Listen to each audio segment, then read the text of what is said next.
Our story commences in a grim, war-ravaged world overrun by menacing entities with a singular objective, the annihilation of humanity. These abominations, known as the Mimics, only sought the destruction of humankind. Rita Vrataski, donned in her protective armored jacket, posed an unusual question about the Japanese tradition of serving green tea at the conclusion of a meal. She stood beside a man teetering on the brink of death, faithfully watching over his lifeless form, and vowed to remain by his side until his last breath. Suddenly, Keiji Kirya awoke from what appeared to be a vicious nightmare, still clutching the book he had been reading the previous night. The horrifying dream sequences had left an indelible mark on his psyche as he recoiled from the vivid terrors of losing a limb and facing the specter of death. Drenched in sweat coated on his body, a sickening sensation repulsed him to the core. Jin Yonabaru, Kirya's roommate, interrupted his reverie and requested that he sign a cryptic confession letter. Kirya soon realized that this was merely a scheme devised by his comrades to flee with some alcohol later that evening and shift the blame onto an unfortunate companion who might not survive the impending battle. Kirya did not greet this plan with enthusiasm and emphasized that their battle was scheduled for the following day. Yonabaru expressed astonishment at Kirya's statement and corrected him, stating that they were set to embark on their mission tomorrow, leaving the evening free for their whims. Kirya, overwhelmed by the gravity of the situation, struck his head against the rail, a clear display of his anxiety. He was a newcomer in the domain of armored soldiers, a group of mercenaries seen as humanity's last hope, and his inaugural trial awaited him tomorrow. Mankind was facing its most fragile moments, a war so devastating that human existence was at risk. The crucial point of this war was that they were not engaged in a battle with other soldiers of the same kind, but rather gruesome and merciless beasts called the Mimics. There was no information available on how they surfaced on Earth, or what kind of attributes they possessed. The only knowledge humanity was cruelly made available was that these Mimics were out to exterminate them. It is explained that normal civilians speak of this conflict as if it were some unbelievable science fiction film. Living in terror was just the average life nowadays for some, especially since these Mimics would kill anyone in their sight. Humankind, in retaliation against these cruel beings, humankind created a defense group called the United Defense Force just to combat such abominations. However, this was still not very effective, as the long war had proven to grow continuously difficult for them. Numerous countries and states, like Africa, Europe, and Oceania, were fully captured by the Mimics. They had already culled a massive portion of the human population, and total extinction was just ahead. The Mimics were now concentrating their attention on a lethal attack on Japan. Luckily, Japan was the singular nation at that point to have made armored suits, creating their own super soldiers to combat the Mimics. These jacket soldiers, a competent force of hope and safety, were named the U.S. Special Forces, and they were under the direct command of Rita Vrataski. Vratasaki's team was the only battalion that possessed the capabilities to actually defeat these evil beings, and Kirya, an aspirant to be a part of such a group, had long desired to fight alongside them for the first time. Yonabaru poked fun at him in order to calm him down, as Kirya's anxiety was getting the best of him, which could have proven to be a downfall in the upcoming battle. Yonabaru believed that the real monsters were the people who actually came out of their battles unscathed. He was surprised that such people did not lose their minds after such a traumatizing life experience. Just as he was giving his friend some peace of mind with wit, Sergeant Bartolome Farrell popped up from behind and surprised Yonabaru. Farrell asked if they were making fun of his intellect. Yonabaru nervously denied such an incident, and emphasized that he was only helping Kirya out with some advice. Suddenly, Sergeant Farrell announced that they had a group training session. This announcement shocked many of his subordinates, as they were not expecting such a surprise training block. Did you know, getting a huge discount when buying premium manga, anime, games, apps, or just about anything online is almost guaranteed using NordVPN. Most online stores sells the same thing in different countries, with huge price differences. But would you travel to a different country just for that discount?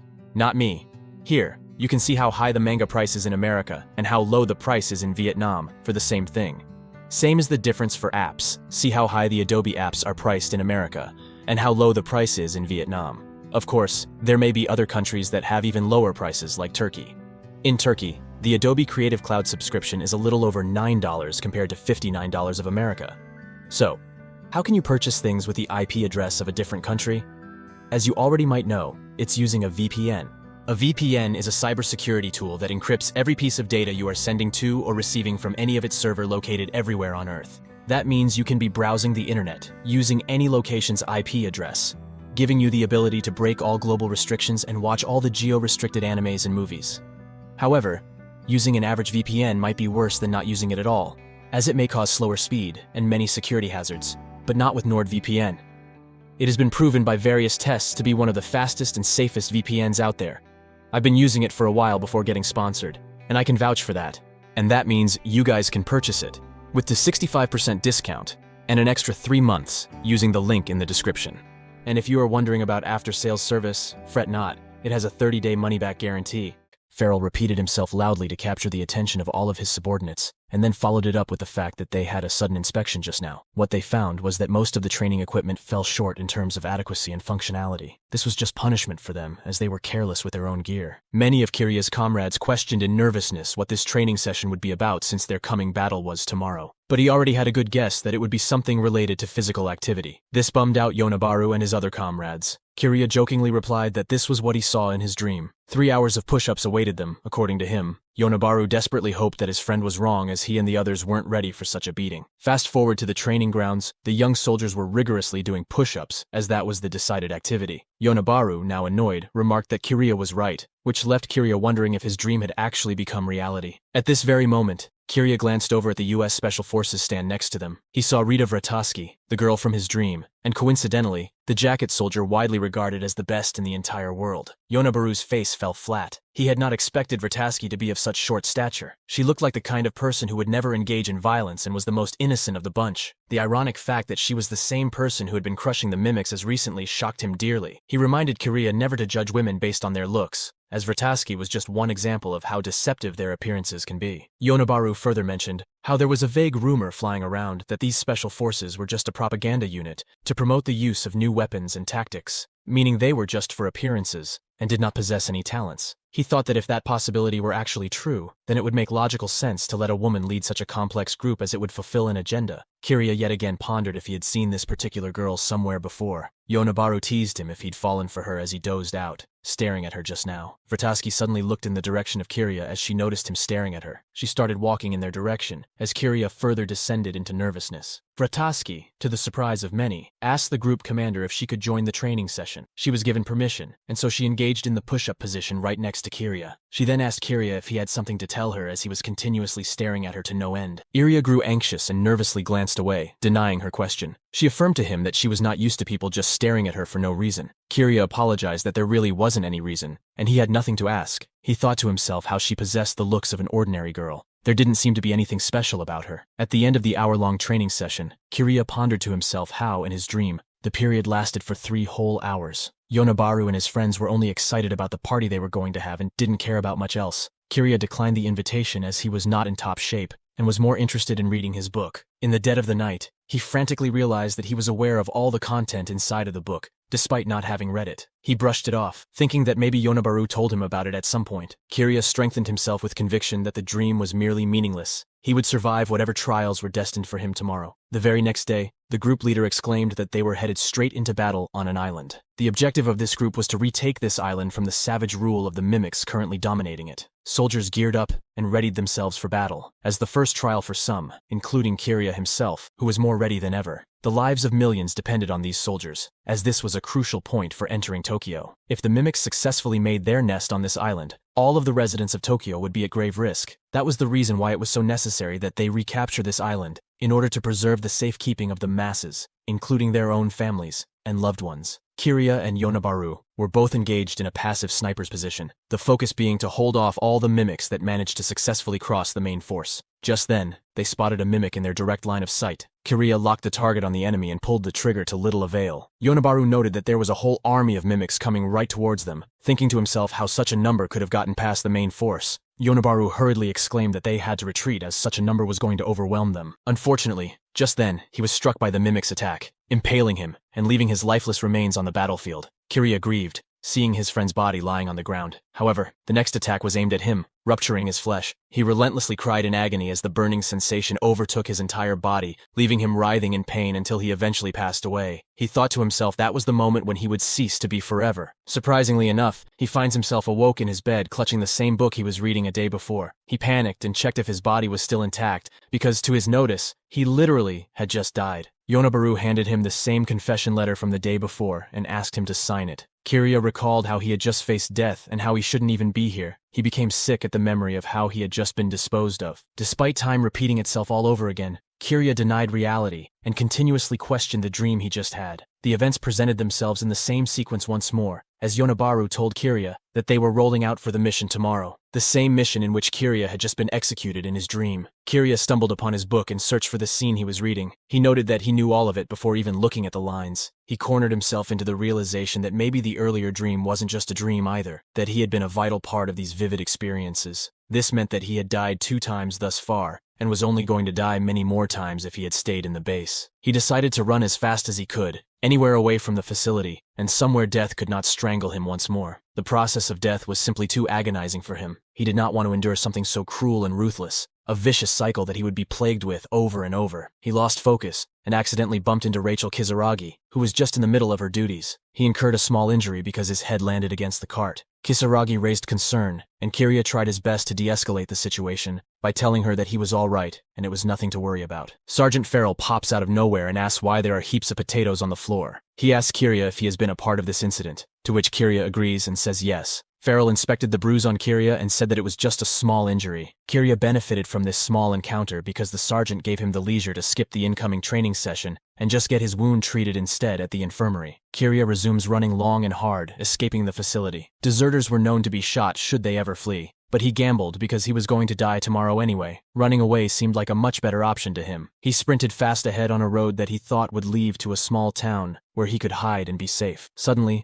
an old man and his granddaughter captured his attention. Kirya thought that he would be safe now that there were civilians around him. It meant that he had reached into a safe area. He remarked how he had made it off the base successfully, and was now under the protection of the defense zone. This moment of relief lasted for mere seconds, however, as the old man and his daughter were both cruelly decapitated right before his eyes. A mimic had appeared so suddenly, and it was his turn to be its prey. This time, he was first shot in his leg, and then his abdominals, painfully killing him on the spot. Time repeated itself once more as Kirya woke up in the same sequence for the 4th time. He was fervently annoyed at what he had just seen and felt. It was strikingly real to him despite being a dream. He was no longer having second thoughts. Kirya borrowed a gun from Yonabaru for a final confirmation, a testament to his resolve. In an attempt to confirm his suspicions, he handled the loaded gun and shot himself in the throat, ending him on the spot. Waking up in the same bed for the 5th time, he fully understood the nature of his predicament. He was stuck in a seemingly never-ending time loop. He would simply be replaying the same occurrence if he were to die. All of his memories were intact in each instance. He asks Yonabaru if his first battle kept repeating endlessly, to which his friend wittily responds that he would never want to be a part of something so violent and cruel, even if he had a gun forced to his head. Kirya was questioning how to solve this riddling situation that he found himself to be a part of. Even if he was threatened and killed, events would simply repeat over and over again. He noted that he was the only person in this time loop,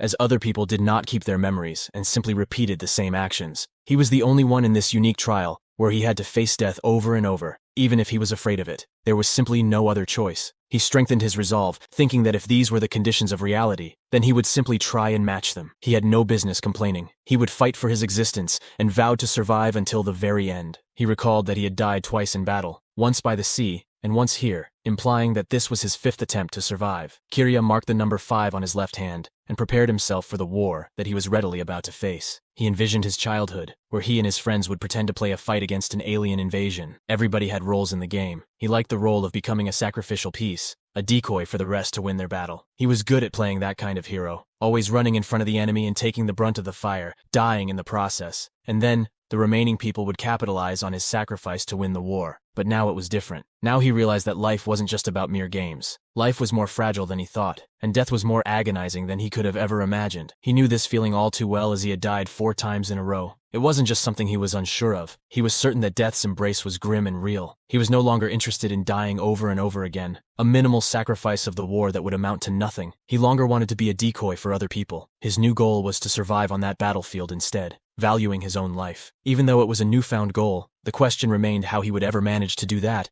given that his chances of survival were nearly 0%. Those terrifying beings of such animosity that actively hunted humanity, he could not imagine his current self being able to fight against such a threat. All of this contemplation occurred during the training session. His focus suddenly shifted as he gazed toward Rita Vrataski. He reached a realization that Vrataski was, in fact, no poster girl. She was not just part of some promotion agenda. She was the real deal, and he knew this from the dream of his very first death. In that dream, he was severely injured and struggling to keep up. Vrataski, on the other hand, was a complete monster, ripped apart the mimics in a blaze of glory. She donned a red jacket and giant battle axe, ripping apart all the mimics that would come her way. She asked an unusual question about the custom of green tea being served in Japan for free after a meal, explaining that she wanted to ask a local for once. She read his full name and other details on his jacket, calling out to Kiria and advising him to take long, deep breaths instead of panicking. Kiria asked the curious question, was he going to die? Vrataski responded in cold bluntness that there was no doubt he was going to die right here. However, she vowed to stay with him until he caught his last breath, a gesture that made Kiria tear up. Vrataski emphasized that she was going to take away his jacket's battery. There was no need to fight death. He could rest without resisting the pain. Just then, he heard a commander voicing out through his comms that they needed to pick up a pizza. This surprised Kiria, as a huge explosion bursts out before the duo. She exclaimed that the mimics were coming for them. She told Kiria to simply stay put while she took care of them by herself. She launched into battle, mercilessly slaying one mimic after another, displaying sheer expertise and competence, an unbelievable spectacle that unfolded right before Kiria's eyes. He had never seen someone handle so many mimics by themselves.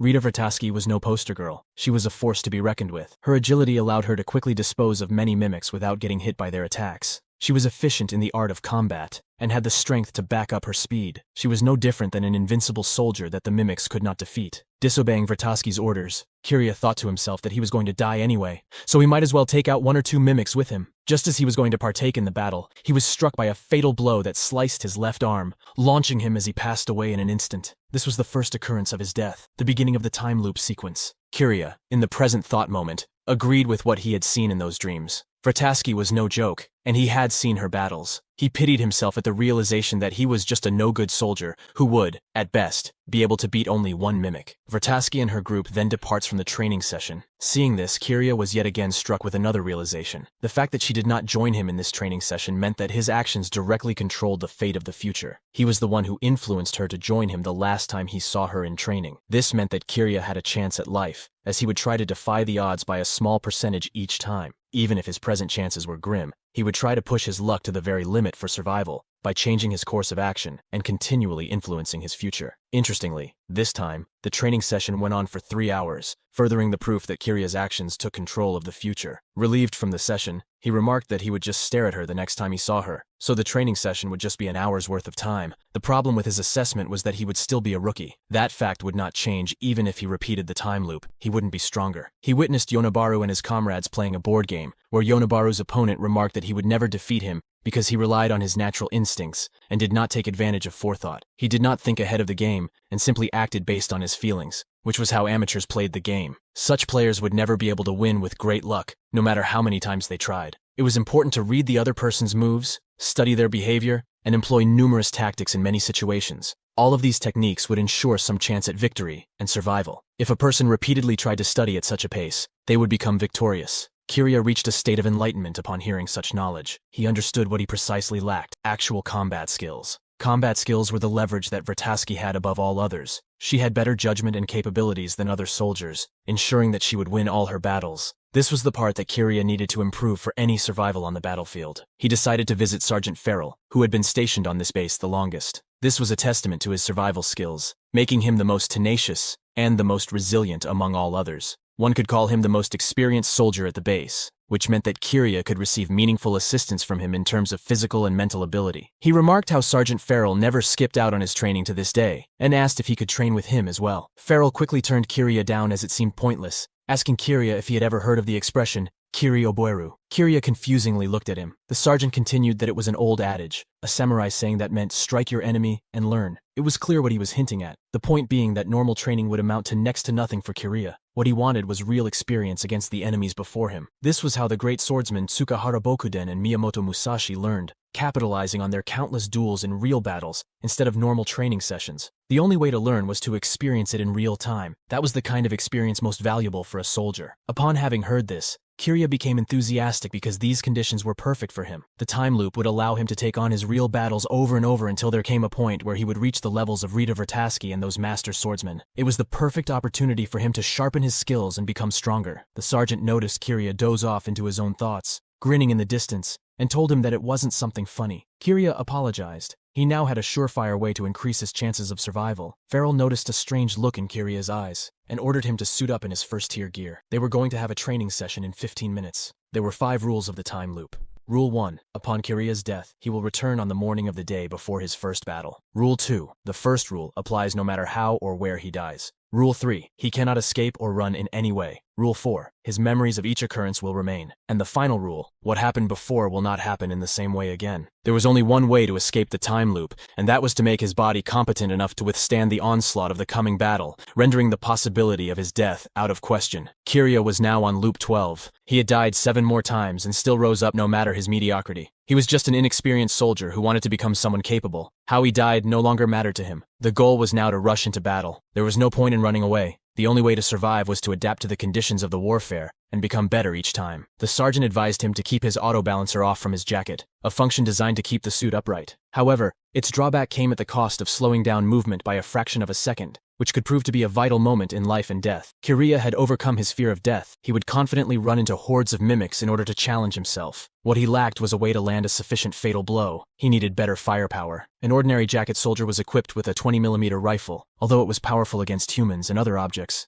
it hardly proved to be of use against the mimics. The same was meant for rockets and grenades. These were all effective weapons of war under normal circumstances, but they failed in operation against the monsters that now inhabited the Earth. To compensate for firepower, he went ahead and decided to take an effective weapon called the pile driver, which shot tungsten carbide stakes capable of impaling the mimics to some effect. This was a weapon that had better chances than a rifle or a rocket, and so Kirya decided to train himself with the pile driver and wield it in battle. The drawback of this weapon was that it was a melee meant for combat in close quarters. One would have to be standing next to a mimic in order to use it. Closing the distance was a tall but important part of its utility. This meant that Kirya would have to swallow his fear and come face to face with death in order to achieve anything short of victory if he wanted to use this weapon. He rushed into battle and spotted a mimic that had not noticed Kirya's presence yet. Having gotten really close to the monster, Kirya hesitated, seeing its horrifying mouth. This hesitation comes at the cost of his life, as the mimic impaled his skull with its devastating strike. He woke up in shock, having a headache and affirming himself that if he wanted to see any chance of survival, he would have to face all of his darkest fears and overcome them. He needed to be calm and strategic instead of deathly nervous about the mimics. He exclaimed that death was not working against him, it was on his side.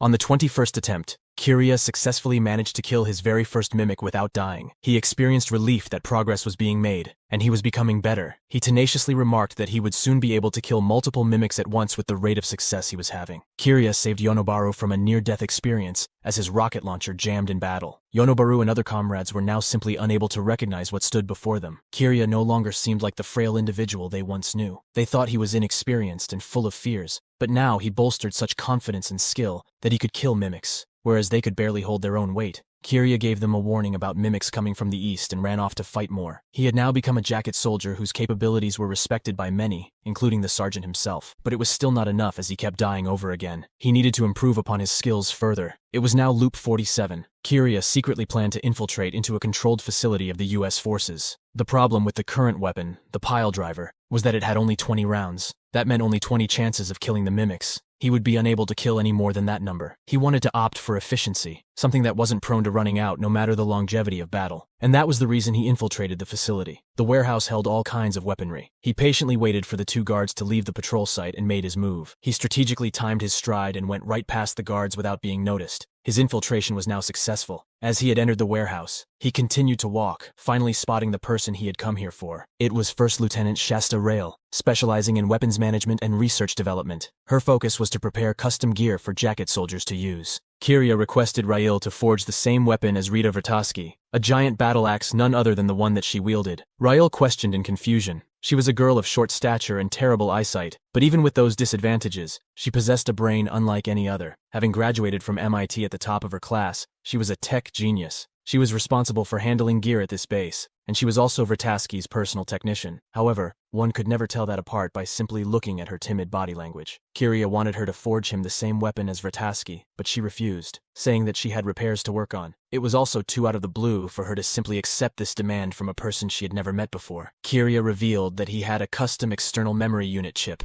an item that Rail was in dire need of at the moment. She could not believe her eyes seeing it in the palm of his hands, and so she begged him to give him the chip, while being surprised at how he got a hold of it in the first place. Kirya proposed that he would be willing to trade in the special chip and fulfill her desires only for one condition. She needed to put up the battle axe in exchange. Rail politely tackled this proposal with a place of genuine concern, saying that Rita Vrataski's gear was not for just any ordinary jacket soldier. Not every person was capable of handling a weapon of such degree, and it could potentially end up as a disadvantage instead. She emphasized that copying Vrataski was not a good idea. This was because the battle axe itself weighed 200 kilograms, which makes it a melee weapon that requires a lot of strength and skill to wield, and even more precision to utilize. It truly was not every person's cup of tea. Of course, if one mastered it like Vrataski herself, it would grant them immeasurable aid during battle. Trying to swing 200 kilograms induces a lot of inertia on the body, so much so that it could rip a person's torso in half with ease. This was the reason Rita Vrataski did not use her auto-balancer function, as she needed every fraction of a moment to capitalize on this weapon. She could not wait for a singular instance to accidentally introduce inaccuracy in her movement. She did not want to hinder herself in the time of battle, especially not against beings that could kill you in mere seconds without notice. Vrataski was truly an exceptional case. She was no different than a legendary swordsman. Her jacket armor was not even equipped with the auto-balancer, as it would simply end up being a liability during her actual fights. No person could ever call her an ordinary soldier. She stood the tallest in strength and speed among all other people. Rail tried her best to demotivate and discourage Kiria's attempts to mimic Vrataski's talent. She even told him that Vrataski told her that she was glad they lived in a world where war was constant. She thrived in such a chaotic world and was an elite-class soldier. Kiria, attentively hearing all of this, responded that he also quit using his auto-balancer a long time ago and that many people misunderstood Rita Vrataski's true nature. The kindness he himself witnessed in his first dream when she stayed beside him and protected him as he slowly passed away. She was a person misunderstood by many, and Kiria was starting to see that now. Kiria said that he was not interested in becoming the next Rita Vrataski at all. Rail pushed further and asked if he also had the same exact mindset as Vrataski, to which Kiria just responded with a simple glare with cold eyes. Rayleigh nervously exclaimed that it wasn't like she was scared of Rita Vrataski or anything. It was just the fact that she was different from all the rest. Kiria denied the cold-hearted nature of Vrataski, thinking that it was simply a facade on the front. Kiria reassured Riley that he was looking for a weapon that did not run out of ammo. The pile driver only had a limited amount of 20 rounds, which was a problem for him on the battlefield. He didn't really care if the weapon itself was a spear or a cutlass. He just wanted something he could carry around without having to worry about the ammunition scarcity of it. He just wanted a melee weapon capable of ending things swiftly, without the worry that it would run out. Kiria emphasized that all he was looking for was a weapon that kept him alive on the battlefield. That was his real motivation. He could not care about much else, as that was the only thing that mattered to him. He pleaded with Rayleigh in a kind of desperation that was unique about a person. She was not used to people coming to her like that, knowing that they would be facing monsters in war. She thought of him as an unusual person, who was similar to Vrataski in motivation, but not in skill. However, she praised him for acknowledging the gap between himself and Vrataski, and having the sheer courage to even attempt to close that distance. Kiria replied that he was flattered to have been compared to the goddess of war herself. Ryle said that it was not an easy weapon to use. She meant that the battle axe needed quite some time for a person to wield it with precision. Kiria emphasized that he didn't care. He had a lot of time, which was actually true given his present conditions. He was in a never-ending time loop anyway. He had all the time in the world to sharpen his skills and wield the axe eventually. He was in no hurry to rush. Rail snatched the chip off of his hands with glee. She was happy to have acquired it. She said that she had some spare steel and would prepare the weapon for him shortly. Kiria gave her his thanks and waited for her to get to work. She carefully began the operations for his new weapon. She asked Kiria a curious question about the number 47 being written on his left hand. Kiria was hesitant to reply and said that it was similar to people crossing down days on a calendar. It was special to him in a way. Rail said that if it was important enough to note the number down to your hand, that definitely meant that it was special and something he didn't want to forget. She curiously asked if it had something to do with his girlfriend's birthday, and Kiria said that was not true. It was just the number of days since he had died. Having finally acquired his battle axe, Kiria mustered up the courage to wield it in action, and thus began his pursuits of mastering the weapon. There was no doubt that something as massive as this was necessary to tear through the endoskeleton of a mimic in one fell swoop.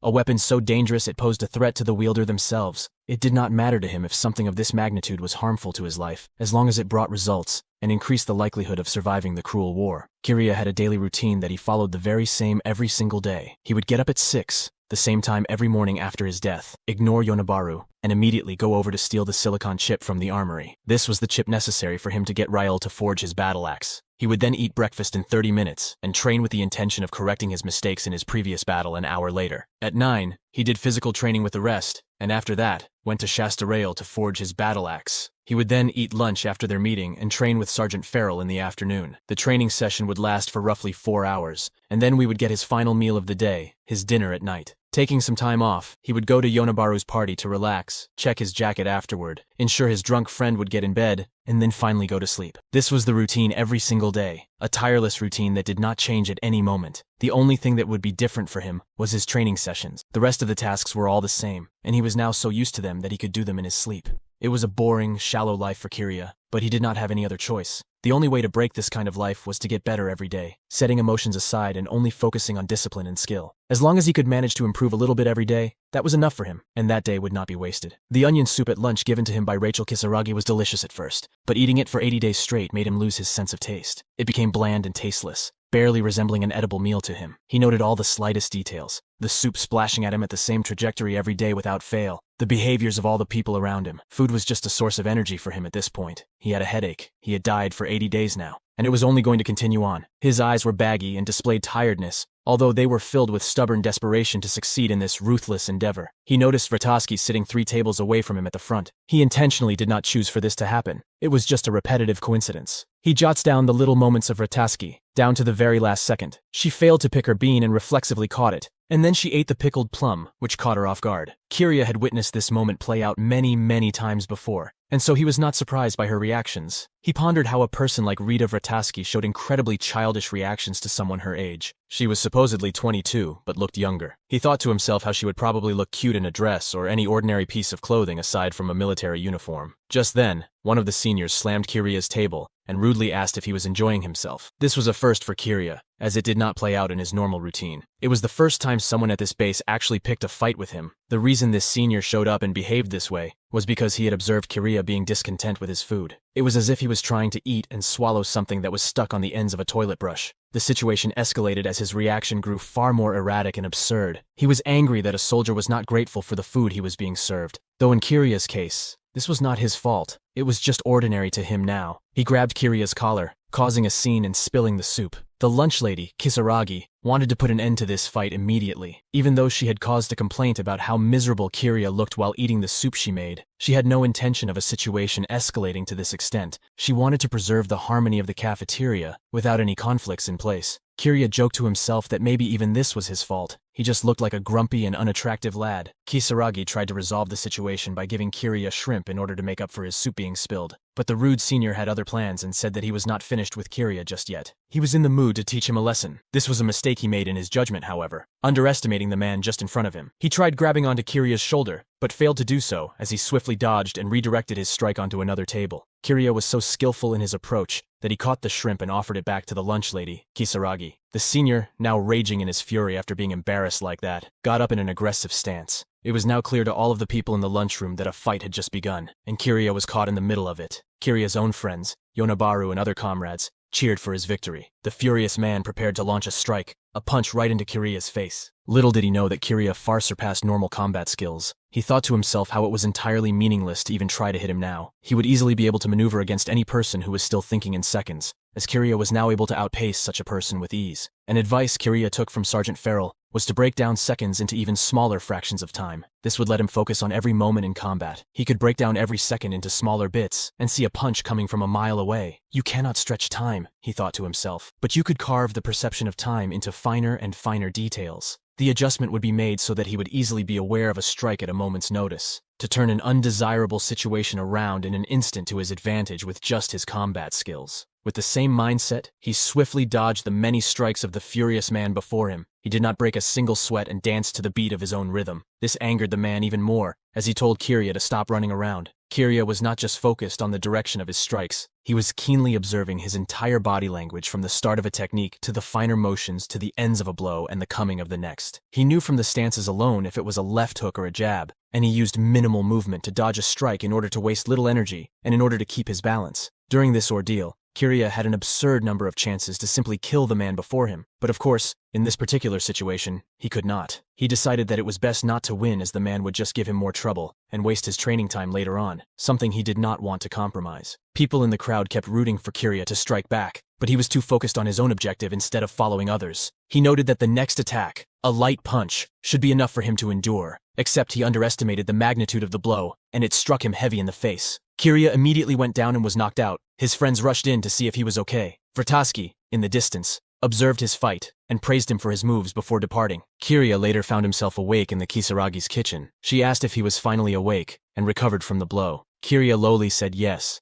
and Kisaragi responded that he was glad to hear he was okay. She apologized for what had happened that day, telling him that the guy who attacked Kirya wasn't really a bad person. Kirya said that he should be the one to apologize. Instead, he asked if his facial expressions looked grim while he was eating. Kisaragi replied that he looked like he had just been to someone's funeral. The sadness and discontent showed on his face. Kirya then reminisced to himself that the real reason he looked so discouraged and depressed was because his previous loop ended up in a devastating death for Sergeant Farrell. He had, in fact, been to a funeral nobody else even knew about. It took an emotional toll on him, as he had to navigate through deaths in his battles each day without stopping. Another reason he was upset stemmed from the fact that it was his own selfish attempts to handle the mimics that had gotten the sergeant killed in his loop. He blamed himself purely for that event, and that channeled into his present life, where he blamed himself for every small thing that happened to him. He said that he would be more careful of his expressions from now on. Kisaragi asked a tempting question. During the battle, Kirya was clearly outpacing his senior. She was curious why he did not strike a blow when he was clearly the better fighter of the two. It was obvious to her that Kirya was intentionally holding back his true strength. Kirya replied that he'd like to save his efforts for the battlefield instead. He felt that it was necessary not to waste his energy on something like this. Kisaragi wanted to know if Kirya was seeing someone at the moment, but Kirya replied that he was not. She emphasized that Kirya was going into the battlefield tomorrow, and Kirya simply agreed with the claim. She offered herself up, saying that she would be free for the night and he could spend it with her if he wanted to. She told him she didn't just say this to every person. She did not want Kirya to get the wrong idea. Kirya, without hesitation, rejected the opportunity, stating that he was not the kind of person that she was looking for. He departed,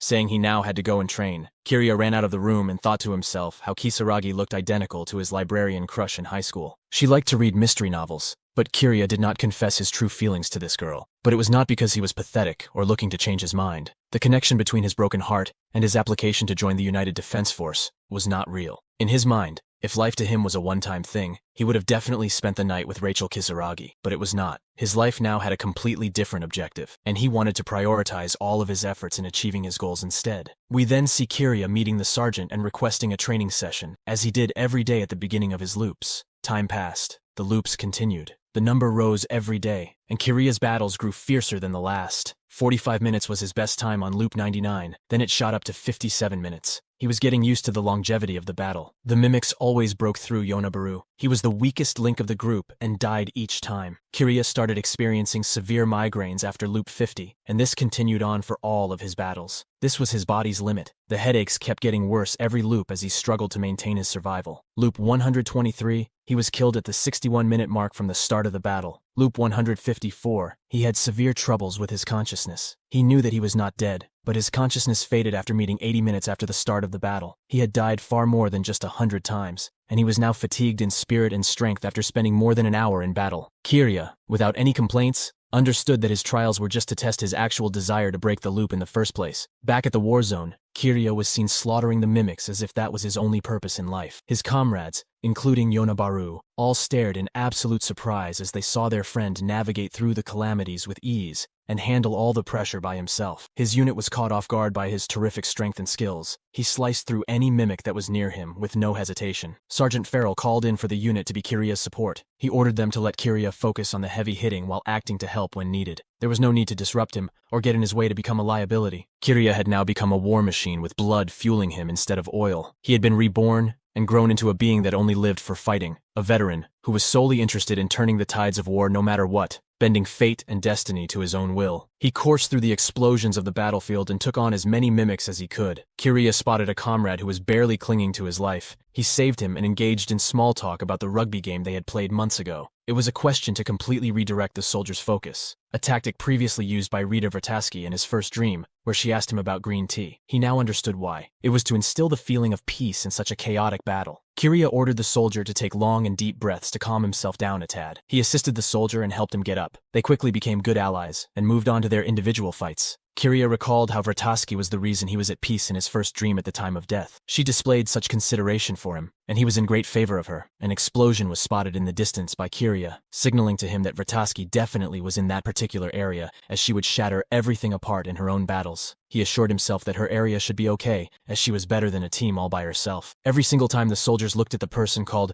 Rita Vrataski, they gained a shimmer of hope. They fell in love with her as she scorched through her battles in her red jacket. She was like an angel that God had sent to help humanity. The reason they gave her nicknames was out of respect and consideration for her raw skills. Kiria, having thought all of this, imagine if he were also beginning to have feelings for Vrataski. Kiria understood that Rita was the only person capable of understanding him, and it suited him just fine if this feeling was one-sided. It did not matter much to him, as the loops would destroy all of his progress of a potential connection. It was pointless to even try engaging with her, given his own conditions in this time loop. Kiria and Vrataski suddenly look in the direction of a strange-looking mimic. Kiria acknowledges this mimic with anger and desperation. It was the one responsible for bringing about his doom in the first dream, and he was growing impatient. He wanted to show how strong he had become, that he was capable of destroying this mimic on his own. This pursuit of his was fueled by revenge. Vrataski noticed Kiria in the distance and communicated using her radio. She posed a question that struck a shock into Kiria's body, asking him how many loops he had now been a part of. In the small town of Pittsfield, Illinois, there was a small girl living in the countryside. There was clean air and beautiful skies. This was where the little girl had grown up.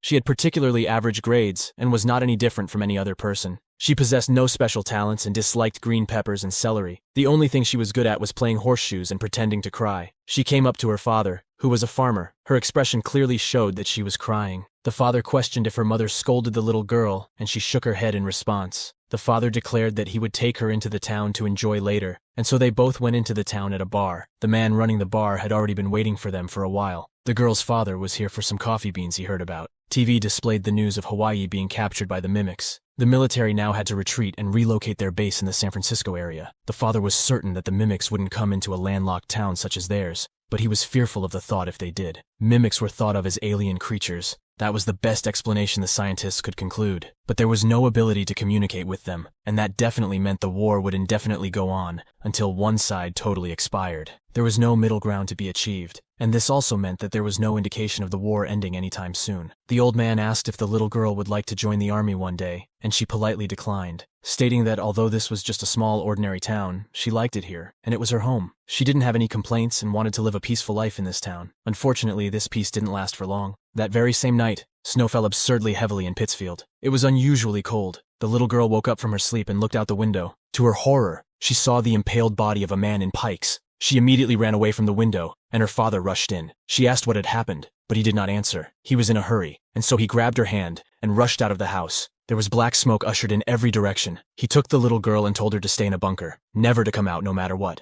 She went down only to see her injured mother, who had been impaled in the abdomen. She cried out for her mother, but it was in vain. The girl's father tried to combat the mimics by driving his truck headfirst into the mimic to little avail. It hardly did any damage. The endoskeleton of the mimics was incredibly tough to cut or break apart. The mimic retaliated with deadly blows of pikes that impaled the vehicle. The father got out just in time to survive the onslaught. He came to the realization that this was the reason the defense forces had a hard time with these monsters. They were too difficult to kill. He understood that he could not hurt them at all, but he could redirect their focus and use himself as bait in order to protect his family. He yelled out at the mimics to distract them and was unfortunately injured. Just before his final moments, he wished for his daughter to live. The little girl saw his father get killed right in front of her eyes. She cried out in agony. Sometime later, the United Defense Forces finally arrived, and they found the girl and her mother. The girl was finally relieved and called out to her mother that help had now arrived, but it was all too late. Her mother had lost consciousness and was now also dead. The girl had lost both her parents in one night, and she had lost the comfort of the town she called out as her home.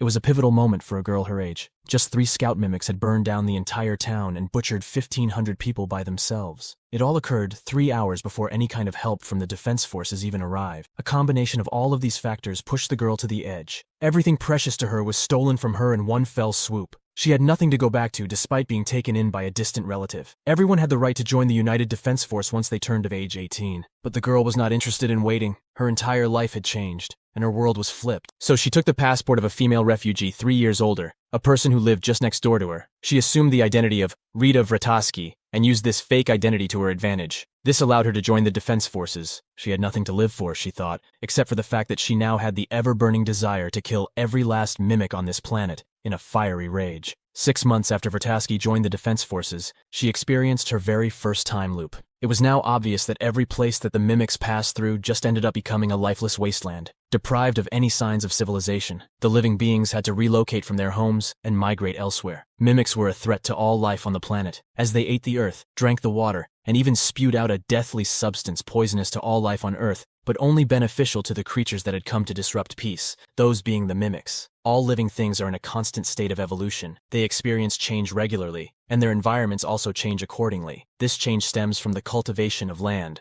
perhaps the cutting of trees, the destruction of ecosystems, or a territorial dispute. No matter the reason, it was just in nature for living things to adapt to their surroundings when threatened. They rebuild their homes and search for optimal places to live. Sometimes their DNA will adapt to the environment and exhibit genetic mutations in the organism itself. Such was the language of nature. All creatures evolved. Half a year after she had entered into the Defense Force, she was met with a new set of trials. She was quickly transferred into a squad full of veterans, and she struggled to keep up.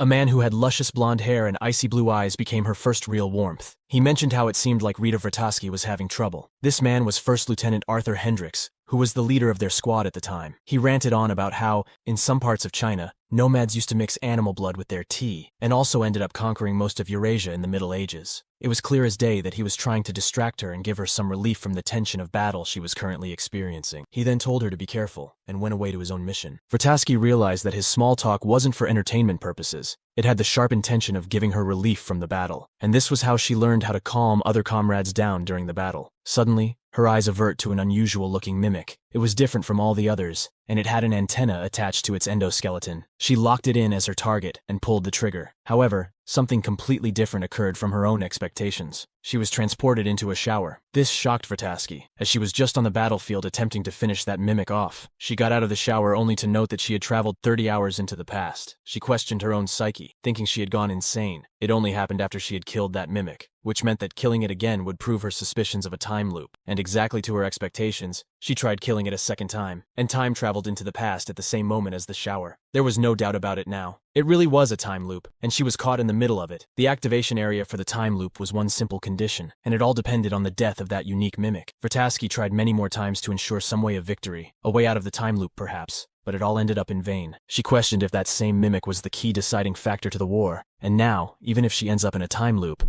more mimics surrounded it, meaning they were growing stronger in its protection each time, and it would only get more difficult for her to break through their defensive lines at one point. Vrataski was now barely able to pull through her battles after experiencing the loop 12 times. She needed a weapon that was capable of meeting the task at hand, a weapon that specifically did not run out of ammo or firepower. If she didn't acquire such a weapon, she would be the next to fall. The 20mm rifle she was using was not up for the task. She had to think and gather all the necessary pieces of the puzzle, and she researched broadly on how mimics operated. She needed even the smallest of clues just to achieve her goal. While she was researching, she met Rael and asked her to forge an axe capable of the evolving skin of mimics. The prototype battle axe had only one purpose: to break apart that endoskeleton for good, something capable of exterminating thousands of mimics at once, to eradicate all of them from the battlefield itself. That was the kind of weapon Rita Vrataski wanted. With her newly acquired battle axe, she destroyed the mimics with ease. Her mind now opened up to a thought. She was beginning to realize that these time loops were precisely the reason mimics were undefeatable. The secret was simply about resetting the battlefield until it reached their own personal objective. It would continue to grow and evolve from every loop and add reinforcements to stop Vrataski from killing it in every loop.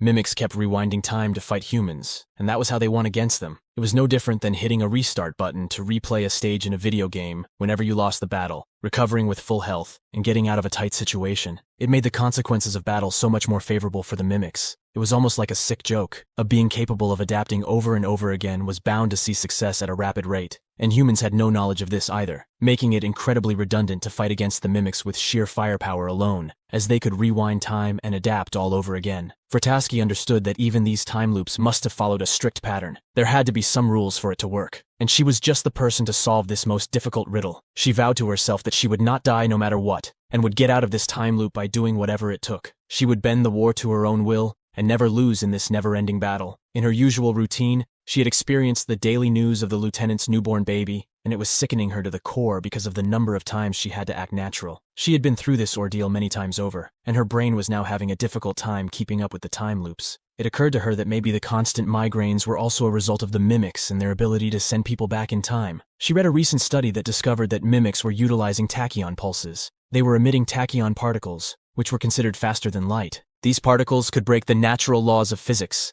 and they were the sole reason mimics could use their godlike power. She still needed more information, because the process of how the mimics looped time infinitely was still a myth to her. As she was pondering over this topic in her own head, she accidentally bumped into Shasta Rayleigh, who was carrying a box of precious external memory unit chips. Vertasky apologized right after, and asked if she was okay, but Rayleigh only seemed to be concerned about the state of her memory unit chips. Vertasky noted that this did not occur in her previous time loop experiences. She inquired Rayleigh if these chips were important. Rayleigh emphasized that they were of great importance. They were of immense value to the United Defense Forces, because they were responsible for recording the data of every soldier fighting on the battlefield. Their genetic information, changes to their biometrics, and the effects of certain phenomena were all recorded in their jackets. It recorded their actions, motions, and attack patterns. It was a chip with the sole purpose of studying their own soldiers and gathering data on how to improve in the future. That data would be gathered inside of their server for extensive analysis for future operations on the battlefield. Vertasky thought that it was quite similar to the mimics then, as they were using data to prepare themselves for the next encounter. Rael then mentioned that Vertasky's data was most important since she was ahead of all the other soldiers. She was an angelic star, so just for safekeeping purposes, they even made a backup copy of her data in case the server went down. This statement startled Vertasky. A jolt ran down her spine as she finally understood how the mimics operated. It did not matter if she killed the mimic with the antenna as the server, which was responsible for turning back time. There needed to be a backup mimic with the same ability, and this was made self-evident to her when she tried destroying the antenna of the mimic server during some of the loops, but still ended up looping back. The reason for this was likely linked with the backup mimic. It was still alive and made changes according to the state of the mimic with the antenna. It was not just a mimic server. It was an interconnected network of mimics that worked together in cohesion. Rita Vertasky had finally uncovered the mystery. She now knew what she needed to do. It was to carve out an organized set of steps to disintegrate the process of initiation for the time loop activation. She needed to destroy the entire network to salvage any hope of stopping the loop occurrence in the first place. And she needed to do it in a specific sequence. She charged headfirst with her plan. First, she destroyed the antenna of the mimic server that emitted those tachyon particles, and immediately after, she destroyed all the backup mimics that propagated this signal. Only after that did she land her final strike aimed at the mimic server, ending it fully. Finally, she did not loop back into the past. She had done it. She had successfully ended this miserable cycle of continuous time traveling. She had understood the true nature of mimics and how they operated as a whole, and she also uncovered a method on how to counteract this exact operation. After 211 loops, Rita Vertasky was successful in her endeavor. She was still alive and had won her personal battle. Back at the camps, she discovered that First Lieutenant Hendricks was killed in action. This was a gut punch to her, as he did not die in all of her previous time loops, and she was curious as to why it only happened this time. Her joy only lasted for so long. She was quickly brought back to the cunning reality of the state of war. In war, there were always sacrifices going to be made. No one had special value or any kind of special exception. No one was exempt from the concept of death. With the benefit of her experience in the time loops, Rita Vertasky beat all of these odds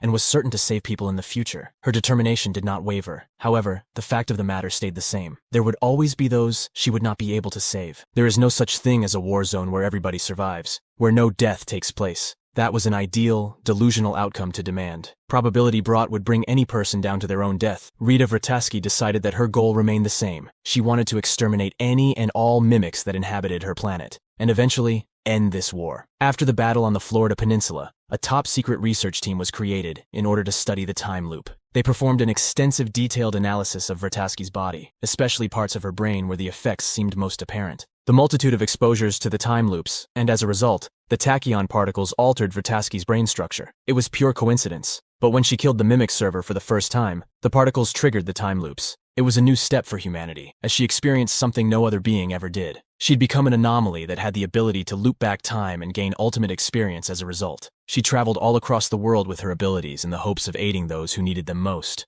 The human race depended on this anomaly, this individual who had managed to beat impossible odds. Her very existence brought about meaningful results. In order to achieve her purpose of eradicating all mimics on Earth, she continued to fight alone and bring victory to the human race. Fast forward to her new pursuits. She had arrived in Japan one day prior to her battle to retake Kotoishi Island. People of Japan felt her presence, the presence of a person who had slaughtered well over hundreds of mimics in the Florida. She was a ruthless warrior among all the elites. It had become routine for her to go into her battles only once. Then, she would determine the injuries from the previous loop and strategically use them to improve the situation in her next loop. It was a method she had gotten used to and saw improvement with. She had the habit of spending her time alone before the beginning of a battle, and so she brewed herself some coffee while staring out at the infinite sea. Vertasky, having learned the unique line of questioning from her late Lieutenant Hendricks, created a tactical line of interrogation and small talk. Her plan was to ask crafty questions to the people on the battlefield, and she imagined that every now and then, if someone answered her question before the battle, that meant that they had been in a part of a loop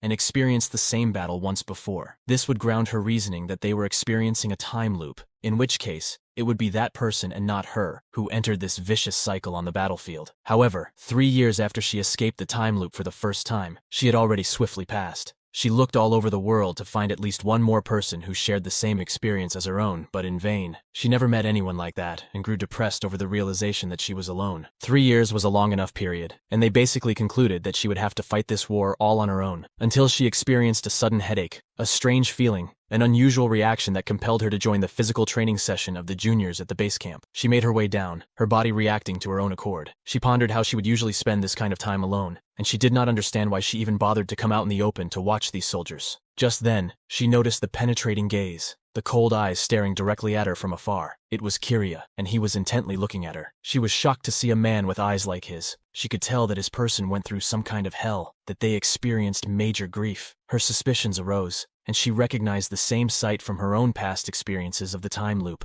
Another headache struck her, her body reacting on its own. She asked permission to join the training session with the rest of the soldiers, and so she did, next to Kiria himself. She inquired if he had anything to say to her, given that he stared at her for a long while, and he agreed. However, he preferred to have their conversation someplace quieter. The two completed their training session while Vrataski noticed her erratic behavior. She became conscious of her body's language, and wanted to talk to this unknown man she had just met. Kiria walked towards Vrataski, and she made calculated observations based on his gait. He was no ordinary man. He walked like he had experienced all kinds of wars for a person his age. And then she noticed the number 159 written on his left hand. She asked what that number was for, and he expressed that he needed to answer her first question instead of the second. Vrataski could not believe what she had just heard. Kiria continued that it was the question she asked him on the battlefield, tomorrow's battlefield, while he was dying. He then confessed that it was true that Japanese restaurants did not charge extra for serving green tea. Vrataski, who had long since given up the pursuit of finding a person identical to her own experiences, had just heard someone confess an impossible piece of knowledge about the future. The realization that she was not alone in this experience and the world brought tears to her eyes. She was shaken with relief and bittersweet emotion. It overcame her body as she noted the dead eyes of Kiria, tears trickling down her face, and she uncontrollably cried.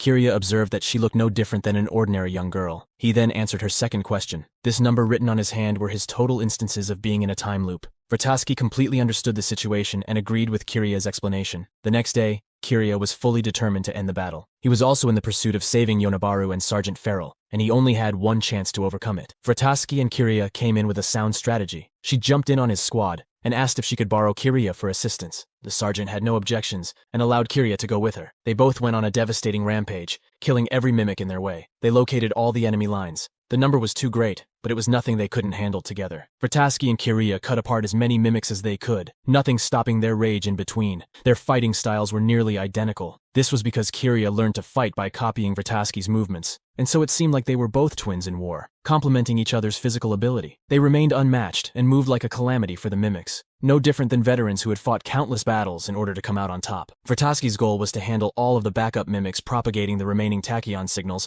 after the main antenna was cut off by Kiria. She ordered Kiria to go handle the mimic server in the same number of steps that they had discussed before this battle. Kiria raged on with determination to finally be free of his cycles. The reason Kiria became a part of his own loop was because of the fact that he had killed the mimic server in their first battle, and ever since that moment, the mimics had recognized Kiria as their targeted anomaly, and they would ensure demise no matter where he went. That was the same reason he could not flee the facility. They were deliberately hunting him down to make sure he never even got the resolve to challenge them. They sliced his guts over, impaled him many times, and gave him long and agonizing deaths in order to break his spirit. And he had no way out of this even if he had gone insane. War was all he knew, and death was a necessary step for him in this war. He successfully located the mimic server, the cause of all his troubles and tragedies, the reason he was put in the loop in the first place, the reason he went through immense pain, lost his taste in food, and became utterly depressed in his life, the reason he watched his friends die before him countless times and himself die out in every loop. He had wandered aimlessly in this hellish life, and it was now time to repay. He successfully maneuvered himself over the mimic server and swung his axe, disconnecting the antenna from the source. Next up was Vrataski's job, and she immediately took care of all the backup mimics by destroying them. The last step was Kiria's killing blow to the mimic server, thus signifying the end of a time loop. However, Just before he struck his final blow, he found himself awoke in the same bed. It was clear that he had time-traveled 30 hours roughly into the past once more, meaning that he had somehow died in his previous attempt. He was angered by this. He did not know what caused such a failure, and so he marked his hand once more to account for his attempts in the time loop. Kirya meets Vrataski again, and is saddened at the realization he made her cry a second time. Kirya then held onto Vrataski's hand and ran as fast as he could away from the base. Kirya was holding onto her hand tightly, so she politely asked to let her go. He was stumped as he forgot about that and released her hand. The two were standing in front of the sea, with a clear sky hovering over them. Kirya understood that this version of Vrataski knew nothing about him, and as long as he was trapped in the same time loop, he would have to meet Vrataski over and over again. He did not want to get bored of her, so Kirya apologized for bringing her to a place that looked a little uneventful. However, Vrataski replied she quite liked the vacant mood of the environment. It did not bother her at all. In fact, this place reminded her of her own birthright. She stood over the edge, gazing into the vastness of the sea far ahead, claiming that the land is surrounded by the ocean, and therefore, the sky is also brilliant. Kirya asked if she had any fondness for the sky, and she emphasized that she liked the color blue, and the sky represented it best. He then went on to ask why her jacket was red, and if she liked blue so much. She apologized, and told him to forget whatever she just said, as it wasn't what the goddess of war, Rita Vrataski, would have said in normal circumstances. Kirya corrected this statement of hers, affirming her belief that the Rita Vrataski he knew was exactly like that person. She was not a hard-on. She turned to him in surprise, and Kirya apologized for acting like he knew her so well. She then replied that it was of no worry. She knew that the Vrataski in the previous time loop had a similar conversation with Kirya, and that was how he knew. They both had the conversation, but only the person experiencing the time loop, meaning Keiji Kirya, actually remembered the conversation. Kirya admitted this fact and apologized, stating that he wanted to ask about a myriad of things about her again. She was beginning to understand what this was all about, and she joyfully exclaimed if Kirya knew what was about to come. She would be sitting back and watching the thrill of what would happen in the future, hearing about it from someone else. And she will finally be outside of the time loop for once for a change. Kirya responded it would only be fun for her, not him. She laughed, and said that she had her fair share of tough trials. She now deserved to have a backseat to simply sit and watch the battle unfold and hear about it from someone else. It was Kirya's turn to take on the brunt of the situation, and the sooner he understood that, the better it would be for him to accept reality. Kirya agreed with what she had said, and went on to tell her that his next stop was the cafeteria. So the duo tagged each other along and went into the lunch mess hall to grab some food. They were sitting facing each other on a table. Every other person in the facility was in shock. The goddess of war, Vrataski, was chatting with a junior boy who had not even had his first battle yet. They could not believe their eyes, and all the attention went towards their table. Kirya observed as he watched her put the pickled plum in her mouth and, as always, had an absurd reaction show on her face. Kirya knew she was not expecting it to be this sour and explosive in taste. He also mentioned her reaction never really changed. He asked her if she liked it, and she spit out the seed confidently. One could tell it caught her off guard, but she did not want to concede defeat to something like that. She brazenly exclaimed that it was not even sour. Kirya responded that the food at this cafeteria was tailored to meet the expectations and taste buds of all of the soldiers overseas, so it was kept mild. It was a way to tell her that the real pickled plum at a local restaurant was even more sour than what she had just experienced. She took this as a challenge and proceeded to stand up. Vrataski opened the lid of the jar that contained all the pickled plums and began eating one. She then exclaimed that it was not sour at all, challenging Kirya back to stand up to her in this food fight. He put a plum in his mouth, spitting out the seed and acting as if nothing even happened. The two shared the same expressions and were now engaged in a plum wrestling match. Yonabaru, entering the cafeteria in the distance, was minding his own business when he noticed the crowd surrounding the table of Kirya and Vrataski. He questioned what in the world was going on, only to see both of them actively engage in eating and spitting out plum seeds. They had both coated their mouths with the juices of the fruit, and were actually having fun for a very long time. They had never tasted food like this in their entire lives, and they did not become so carefree. They did not laugh, and they had long forgotten what it felt like to do even the most basic of human expressions. When they met one another, all of these basic acts came back to life. They complemented each other on and off the battlefield, allowing each other to feel joy in life. These ordinary things that they had long considered mundane and boring were so entertaining now. That same night, they endlessly talked about many things. About Kirya's friends, how Yonabaru would just never shut up, about Sergeant Farrell and his obsession with training, and even about jackets and coffee. Any topic that they could both be linked to, they talked about it at great lengths and entertained each other. They felt happy and at peace, confiding their feelings and experiences in each other. Kirya managed to talk to her about everything he couldn't in the previous loop. He made best use of this opportunity and did not want to lose the Rita Vrataski of today, as he had grown fond of her so much. He wanted to keep her around, and he did not want to wipe her memories because of his own time loop. He was filled with overflowing determination to overcome tomorrow no matter what. For the sake of keeping this person alive and together with him, he needed to live through this battle and end this vicious time loop that had enslaved him in this path. Fast forward to Kirya being awoken in bed. He looked at his hand, fearing that he might be clutching onto the same book again, and therefore reinitiating the loop. But this wasn't the case. He had simply slept so well and for long hours. He questioned where he was, and Vertasky, who was brewing coffee, responded that he slept well last night. They were in the Sky Lounge and lost track of time right after. Kirya mentions how having a sleep like this was fairly unusual for him. It was as if he had regained something he had lost years before. It was an experience unlike any other. He truly felt like it was a good sleep, and he had forgotten such a feeling. She jokingly asserted that he was talking crazy about a time loop experience, and he wittily responded that of all the people, she would know what he meant best. He then noticed a peculiar scent. It was the coffee beans in their natural, unprocessed state. She had just opened the bag and applauded him for his good sense of smell. Vertasky stated that she was just brewing her morning pot of coffee. Kirya questioned if what he was seeing was really coffee, as he never had natural roasted coffee beans before. All he had were artificial processed products. He did not understand what real coffee tasted like. Vertasky expanded that they were on a trip to North Africa before they arrived in Japan, and one of the villages that were freed due to Vertasky's squad blessed them with this gift of exquisite coffee beans. She joyfully said that being an icon sometimes was not so bad after all. She was met with gifts. Kirya exclaimed that after the war's finale, he would gladly treat her to the best green tea in Japan in return for this coffee. Vertasky stopped and processed the weight of what Kirya had just uttered. She then questioned what he meant, and he clarified that this war was only temporary. It was obviously going to end one day, and there was no doubt that both of them would see the end of it together. Vertasky agreed, but ended the agreement on the note that she was sure Kirya would see such a resolution. Kirya was struck by her careful choice of words, but he was catching on to her real meaning. Kirya was the one caught in this time loop.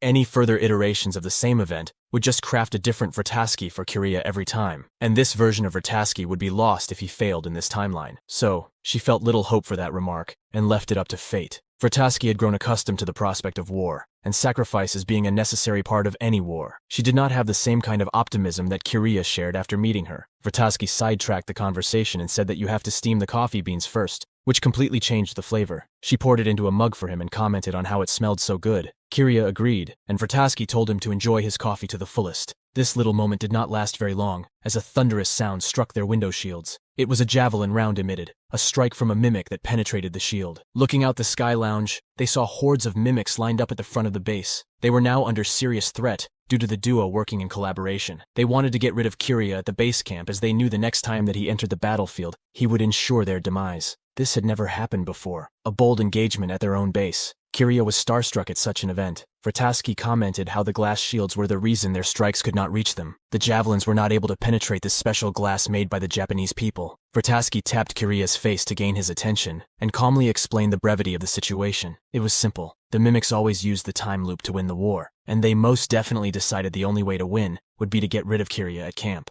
They crossed out all other possibilities, meaning he would have won on the battlefield. A jacket soldier's responsibility was a singular task, the annihilation of all the mimics in the battleground, so nothing had changed except for their own environment. The battlefield simply had a change of terrain. They could still end the war with their skills and experiences. Kirya agreed with Vertasky in confidence, and the two ran towards the armory room to fetch to suit up and fight. The mimics were attacking the base from every direction. Kirya and Vertasky took a safe route and continued to pace up. On their way, they met Rayla. She was best pleased with this random coincidence. Rayla exclaimed that Vertasky's jacket and battle axe were both available in the workshop, and that she should take note of this information if she were heading to suit up. Vertasky thanked her and gave Rail her card to hide in the room. It was a safe place. She strictly instructed her never to open the door, no matter who it was, even if the president himself was there to greet her. She was to not come out and stay in until the site was clear. The only exceptions would be Kirya or Vertasky herself. Apart from these two people, no one else should be allowed to enter the room. Rail confirmed that she understood the instructions before running off. Vertasky said that she was counting on her, and that she was grateful for all her help on a genuine note. Kirya and Vertasky had reached their required destination. They readied themselves by wearing their jackets, and poked a humorous conversation about coffee in the meantime. Vertasky stated that she was sad they didn't have their morning cup of coffee. Thanks to the mimics, Kirya replied it was of no worry. All they had to do was finish this fight before the coffee got cold. Vertasky stated that Kirya liked getting ahead of himself always, although she would prefer to pursue the same outcome as coffee never tasted the same, even if you had gone over the process of reheating it. The natural stuff sitting out loses all of its touch, making it bland and moldy. It happened to her once in Africa, and she was regretful of it. Kirya poked her, asking if it was any good. Vertasky responded that she found that snarky comment funny. He went on to claim that if she never really tasted the coffee, how would she know it was up to no good? She replied that Kirya could drink all the moldy, reheated coffee if he wanted to. She was giving him a warning that if he got sick, she wouldn't take care of his mess. After suiting up in their armored jackets, the duo prepared for battle with the intention of ending this long battle once and for all, and thus bringing forth an end to the time loop itself for Kiriya Keiji. Yonabaru rushed in to see Kiriya armored up and standing in front of him. He asked if Kiriya had lost his mind trying to combat a situation like this. He was baffled by the actions of his friend. Kiriya responded in blatant rhetoric that it was obvious he was going to kill mimics. Yonabaru, still confused by the words of a friend he cared about, advised him to stop putting on a tough exterior and understand the gravity of the situation. This wasn't the right time to act brave and bold. The battle was already a dead end for them. Mimics attacked their base, and there was simply no way to combat them on these grounds. The only logical thing to do for any person met with these circumstances was to make a run for their lives before they become the next to fall. Yonabaru could not understand the urgency of Kiriya to fight under these unfavorable circumstances.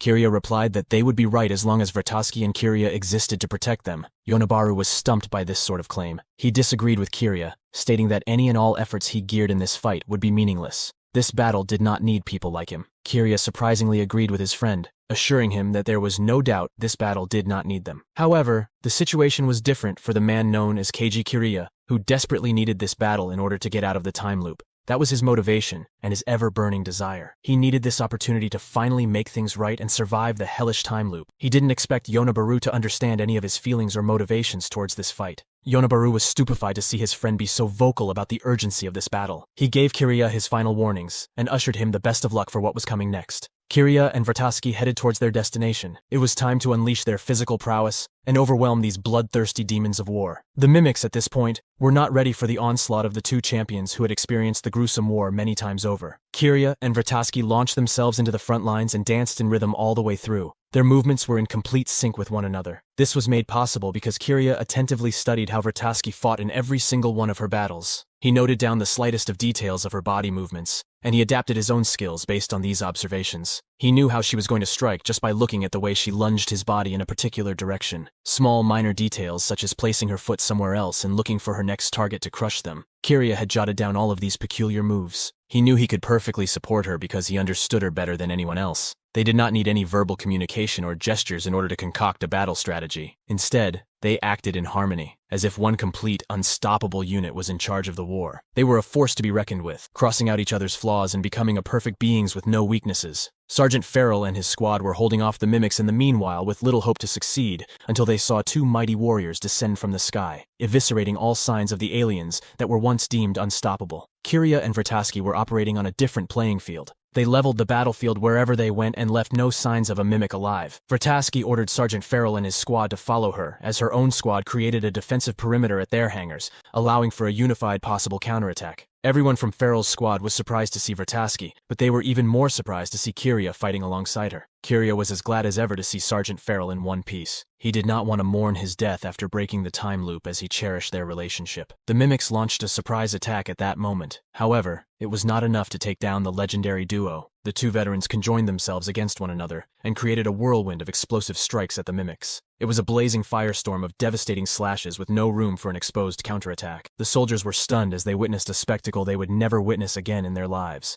Both veterans were complimented by all the soldiers and held the utmost respect for their fighting styles. Sergeant Farrell rose up with determination and regained his morale, ordering the squad to follow the lead of the individuals before them, Kiriya and Vertowski. The squad roared in agreement, and so they moved as a unified front, destroying all of the mimics to come their way. The base was constantly being attacked from all directions with no shortage of lethal explosions. Except this time, the mimics were on the back foot. The battalion relocated itself at the hangar, where they held off the mimics from a safe, defensive spot and aimed for some ammunition and recovery. Vertowski and Kiriya readied themselves for the final task at hand. She asked him if he still remembered the exact sequence of terminating the loop, to which Kiriya was positive about, he did not forget about. His goal was to strike at the antenna, which was the heart of the server, and then for Vertowski to take care of the backup mimics. Both of these steps were crucial in order to land a final blow on the mimic server, eliminating the time loop once and for all. Kiriya wondered if Vertowski had some other plan in mind because he had already followed this exact sequence during the 159th loop, but it did not come to pass. They still had to try again, so there must mean another way was the only option to terminate the loop. Kiriya and Vertowski blew over the hordes of mimics in front of them to finally locate the main source. the server mimic. Kirya lunged himself forward and slashed all remnants of the antenna on the mimic server's body. He gave Vrataski the signal that he had done his part, but he was not prepared for what awaited him after. A chill ran down his spine as he sensed an attack from behind. It was Rita Vrataski. She had just struck a blow to his abdominals, making him fall to the ground in confusion. He was in shock at what had just happened. Vrataski prepared her battle axe and launched a strike at Kirya, a strike that could have ended his life.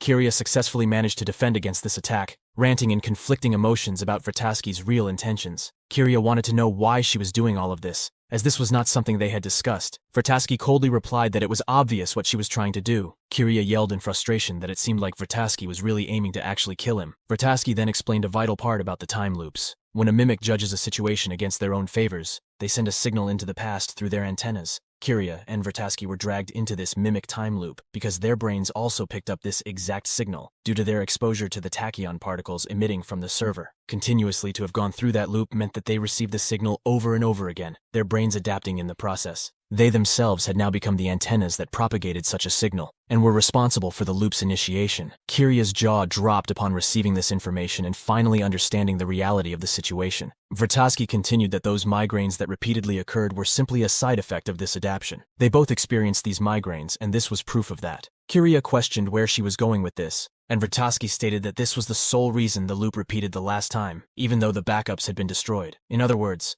as long as the backup antenna known as KG Kirya existed, Rita Vrataski was unable to escape the time loops. And as long as the backup antenna known as Rita Vrataski existed, KG Kirya could not escape the time loops. Their existences were tied in with each other's fate. There could only be one person to make it out alive of this treacherous fate, and it had to be either Vrataski or Kirya. No reality existed such that they could both escape the loop together. One of them could escape, and the other had to become a necessary sacrifice. And if humanity really needed to win this war in the grand scheme of things, it meant that they needed someone who broke the loop, and that was the single reason they had to fight it out and let their fates decide who would stay. The only way to settle this in Rita Vrataski's mind was an honest exchange of blows, which would reveal an unbiased answer. Kirya Keiji was unable to accept this kind of reality. He asked if what she had said was the truth, if she was serious, if she was resolute in her intentions. He was not ready for this sudden twist of fate. Vrataski felt that the only way Kirya would truly fight back was if she engaged in combat. She held nothing back in her blows and cut apart all in her way. Her squad wanted to opt in and send backup,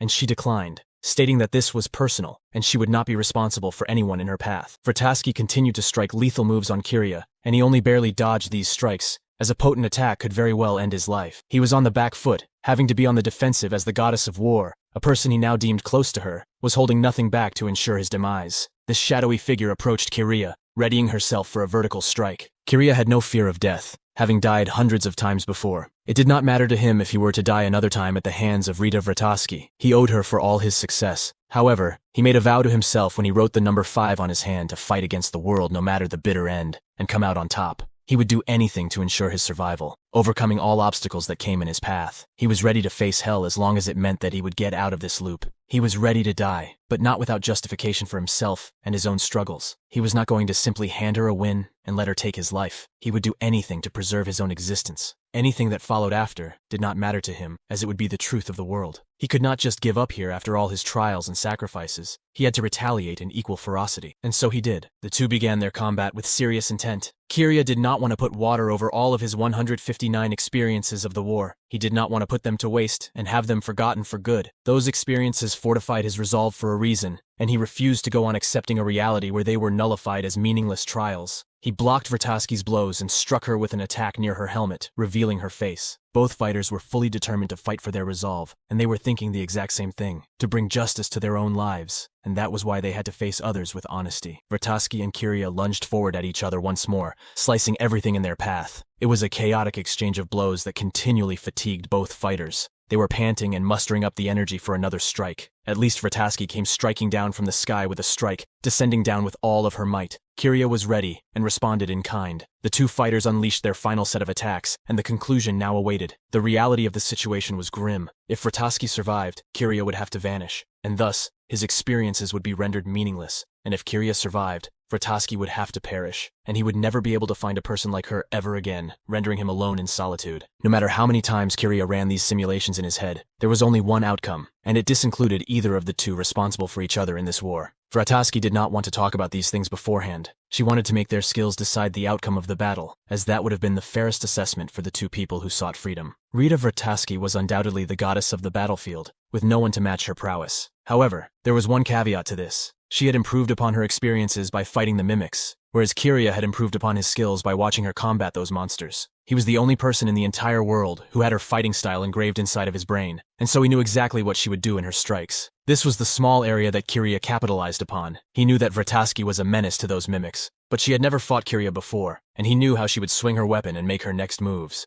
The conclusion of the battle was vivid in sight. Vrataski had been injured by a lethal blow to her abdomen. Kiria was the victor, the one left standing. She bled heavily. Her injuries were grave. Vrataski gave a smile to Kiria, stating that he fairly won that battle. He was the better of the two to decide the fate of humanity that befell upon them. Vrataski explained how she always knew he would be the standing victor ever since she first got the signal from the mimic. She knew that she was going to die, and Kiria was going to be left standing. He was going to be the one leading humanity against these mimics, and he was the one who successfully made it out of this loop. Kiria only now understood in sheer surprise that Vrataski knew all along about her death. This was the reason she was so firm about making the claim that he alone would see to the end of the war. It was an implication that only one of us would be the victor, and it was unfortunately not going to be Vrataski herself. Kiria began apologizing dozens of times, saying how he was sorry and did not foresee this tragic fate. Vrataski dispelled his concerns and said that he won fair and square. There was nothing to apologize about, as he had honestly taken up the task and met his objective after his long pursuit. Kiria, unable to accept reality, frantically asked if there was a possibility that they could repeat this instance over and over again. The two may never leave the loop, but at least they would both still be together, and that probably was for the best. It was a selfish claim, but that was the result of his emotions being shot up. He did not want to lose a person he fully understood. Every day would be a battle in the loop, but that was fine because they could both handle the battle together and win. Vrataski replied that it would not amount to much, as every morning he would wake up to a completely different Rita Vrataski. Kiria confessed that he did not care if that were to be his fate. Vrataski caressed and comforted Kiria's face, telling him that he was humanity's final hope.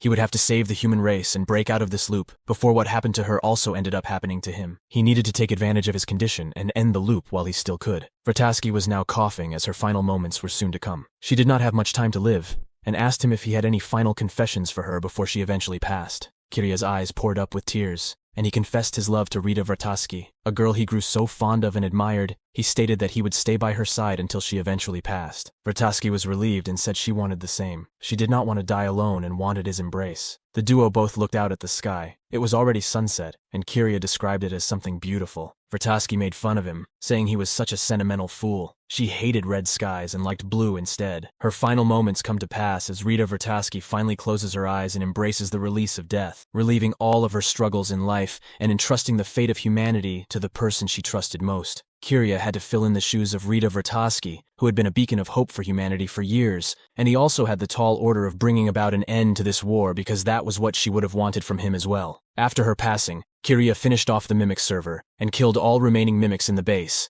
thereby ending the cycle of the loop and allowing no chance for any initiation of another beginning. After this tiresome fight had come to its resolution, Kiria Keiji was thrown into the brig for dereliction of duty and recklessly ignoring the direct orders of the superior officers. However, only 3 days later, they overturned his punishment and awarded him a medal instead. It was the same medal that only Vrataski had received in the past, meaning that he had now become humanity's source of strength in this war. Back at their own base, Kiria's comrades and the sergeant himself questioned him with great intrigue.